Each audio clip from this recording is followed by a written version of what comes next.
Becky. Welcome back to my channel. If you're already subscribed to me, if you're new, I'm glad you stopped by to visit me today. Today I have a video that's kind of a follow-up of a video I did a while back where I was sharing with you guys really something you need to know and watch and be aware of if you're a parent and how to be your child's best advocate. I will link that video for you in the description box. Today is a follow-up video to that original video because in that video I'm talking a lot about navigating the decisions you're going to have to make for your kids and how it's super important that you don't always go with the most well-beaten path to make these decisions for your kids. You may not always, the best option is maybe not always what everyone else is doing. The best option may not always be what's been done before. The best option may not always be what your parents did, what your doctor says to do, what your teacher says to do. All of that. So watch that video if you haven't seen it, and this video will make more sense. So after that video, I got a lot of great feedback and so much love and support from people that, moms mostly, that have felt or do feel the same way that I do.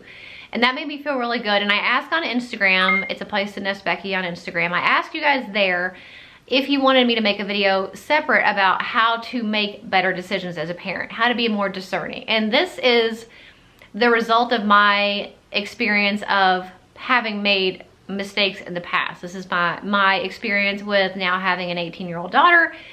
I've learned a lot along the way. So there's a couple different ways that I feel somewhat qualified to share this with you.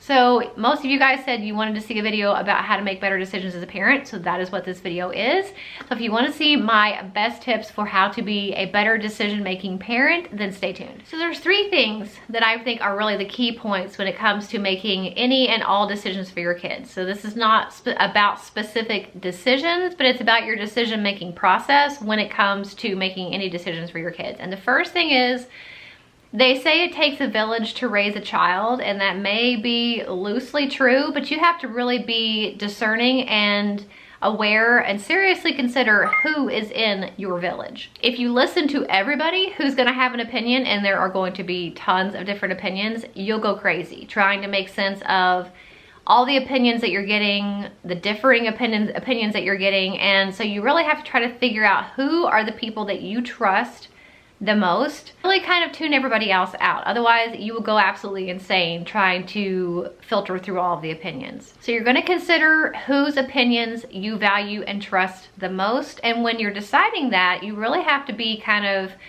like a little bit of a detective and decide which of those people, if any, have maybe an ulterior motive.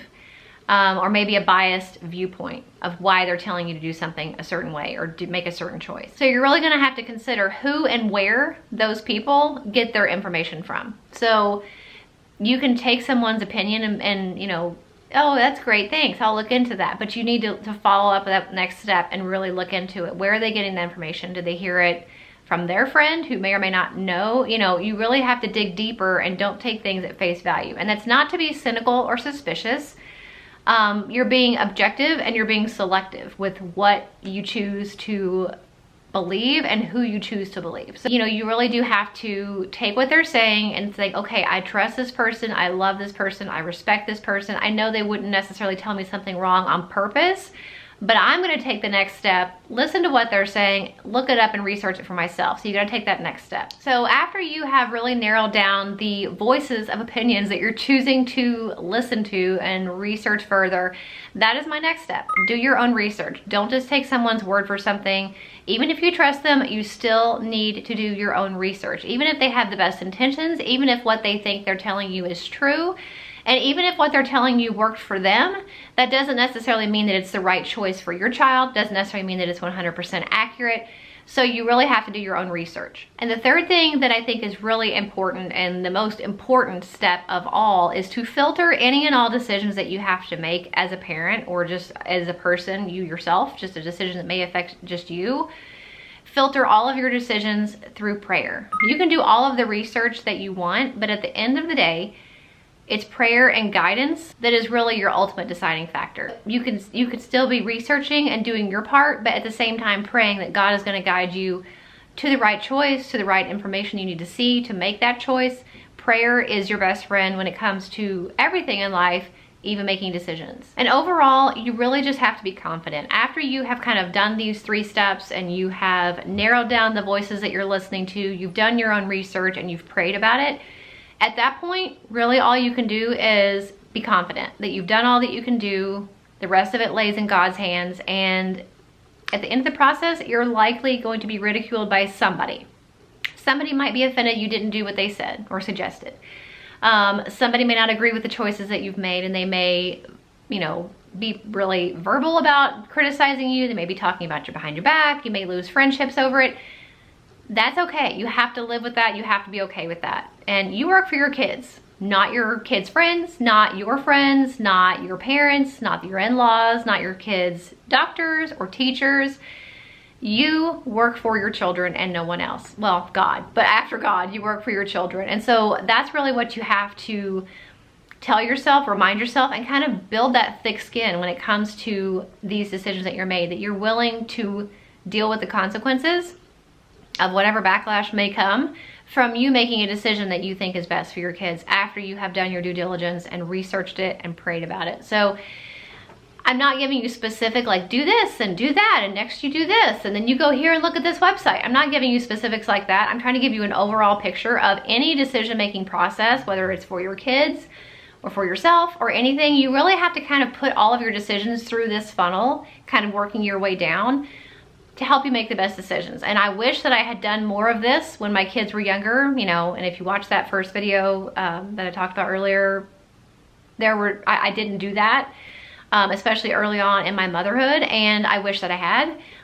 If I would have done that then, I would have saved myself some grief and worry and heartbreak now. But I didn't. It is what it is. I've done the best that I could. I think I did the best that I could, or I knew to do at the time. But I know better now, and I wanted to share it with you guys. So I hope it encourages you. I hope it lifts you up and gives you something to think about and gives you kind of maybe a new or a renewed spirit when it comes to being your child's best advocate, being their best cheerleader, and doing all this stuff for them to give them a better life, to help them make better choices, to make better choices for them, to have them hopefully be healthier and thrive. I hope this will be helpful. I really encourage you, if you haven't seen that first video, to go check it out. I will also link my parenting playlist for you. I actually had said, I think in that original video, that there weren't that many videos in that playlist, but surprisingly there were more than I remembered that I put in there.